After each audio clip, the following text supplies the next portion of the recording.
നമുക്കൊക്കെ ഉമ്മാൻ്റെ വീട്ടിൽ പോവാന്ന് പറയുന്നത് ഭയങ്കര എക്സൈറ്റഡ് ആയിട്ടുള്ള കാര്യമാണ്. പണ്ട് സ്കൂൾ പഠിച്ചിരുന്ന സമയത്തൊക്കെ വെക്കേഷൻ ആവാൻ വേണ്ടി വെയിറ്റ് ചെയ്യായിരുന്നു കേട്ടോ. കസിൻസ് എല്ലാവരും കൂടി ഒരുമിച്ച് സ്റ്റേ ഒക്കെ ചെയ്ത് നല്ല രസമായിരുന്നു കേട്ടോ അന്നൊക്കെ.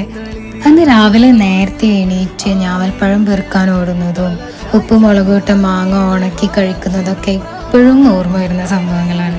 ഇപ്പോഴും ഞാൻ വീട്ടിൽ വരുന്ന സമയത്ത് അവിടെ പോവാന്നൊക്കെ പറയുന്നത് ഭയങ്കര എക്സൈറ്റഡ് ആയിട്ടുള്ള കാര്യം തന്നെയാണ്. അപ്പോൾ ഇന്ന് അവിടെ പോവാന്ന് വിചാരിച്ചു. അവിടെ പോയി എല്ലാവരെയും കണ്ടു, എല്ലാവരും ഒരുമിച്ചിരുന്ന് സംസാരിച്ചു, ഒരുപാട് പഴയ കാര്യങ്ങളൊക്കെ പറഞ്ഞു, ഒരുപാട് ചിരിച്ചു. നല്ല രസമായിരുന്നു കേട്ടോ ഇന്ന്. ഫാമിലി എന്നൊക്കെ പറഞ്ഞ് നമ്മളെപ്പോഴും വാല്യൂ കൊടുക്കേണ്ട കാര്യമാണ്. നമ്മുടെ ലൈഫിൽ എത്ര ബിസി ആണെങ്കിലും ഇതുപോലെ ഫാമിലിക്ക് വേണ്ടി എപ്പോഴെങ്കിലും കുറച്ച് സമയം മാറ്റി വെക്കുമ്പോൾ നമ്മുടെ ബന്ധങ്ങൾ എന്നും നിലനിൽക്കും.